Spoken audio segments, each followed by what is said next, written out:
শ্রীরামপুরে hawker উচ্ছেদের প্রতিবাদে তৃণমূলের সভায় দোলা সেন। পূর্ব রেলের পক্ষ থেকে শ্রীরামপুর স্টেশনে প্ল্যাটফর্মে বসে থাকা হকারদের উচ্ছেদের নোটিশ দেওয়া হয়। আজ সেই উচ্ছেদ হওয়ার কথা।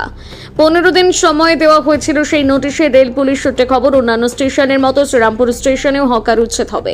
আর তা যদি হয়, অনেক মানুষের রুজি রুটিতে টান পড়বে। প্ল্যাটফর্মের নিচে রেলের জায়গায় বসে ব্যবসা করা হকারদের জন্য উচ্ছেদের দিন ধার্য হয়েছে আগামী মাসের 7 তারিখ। দোলা সেন এই বিষয়ে কি জানিয়েছেন শোনাবো।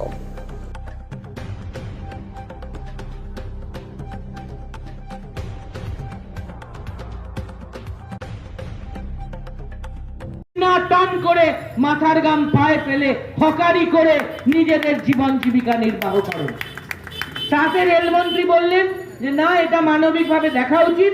মহারাষ্ট্রে ভোটের প্রচারে গিয়ে আমি বুটপালিশওয়ালাদের বিষয়টাও মানবিকভাবে দেখেছি। বললাম তো সব দিদি 400 অধিক হকার, তাদের ভবিষ্যৎ কি? তাদের ভবিষ্যৎ হকারি তারা করবেন। মোদিবাবু চাকরি দিতে পারবেন না, হকারিও করতে দেবেন না, তা তো হয় না। মোদিবাবু শেষ কথা বলবেন না, মানুষ শেষ কথা বলবে। আগামী দিনে তাহলে কর্মসূচি কি থাকবে? কিচ্ছু না, হকাররা হকারি করবে। বেআইনি কাজ করতে এলে হকাররা জমায়েত করে সেটা রুখে দেবে। মারার চেষ্টা করছে, যেভাবে হকার ভাইরা তারা রুটি রুটি চালায়, তাদের পরিবারকে চালায়, সেটাকে বন্ধ করে দেওয়ার চেষ্টা করছে। তার প্রতিবাদে আমাদের এই সভা রেল যেভাবে অনৈতিকভাবে সিদ্ধান্ত নিয়ে আজকে উচ্ছেদ করে বলেছে, তার বিরুদ্ধে আমাদের সারাদিনের অর্কনাথ এর আগে কেস করেছিল, তাদের আছে। আমরা দিদি যেভাবে বলে গেলেন আমরা সেইভাবেই আবেদন রাখবো যে ভাঙচুর করার আইনত অধিকার আপনাদেরকে গভর্নমেন্ট দেয়নি। আমাদের সঙ্গে আলোচনায় বসুন, যদি আমাদের দিক থেকে আপনাদের দিক থেকে বসে একটা সহাবস্থান ভাবে আমরা সুন্দরভাবে জীবিকা নির্ভর করতে পারি, তার আবেদন আমরা জানাবো।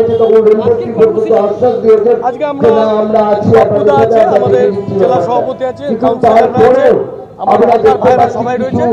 সবাই মিলে আমরা একদম সুন্দরভাবে আজকে সারাদিনটা এখানে পথসূচিকে আজকে আমাদের এই অন্যায় উচ্ছেদের বিরুদ্ধে আমরা লড়াই করবো।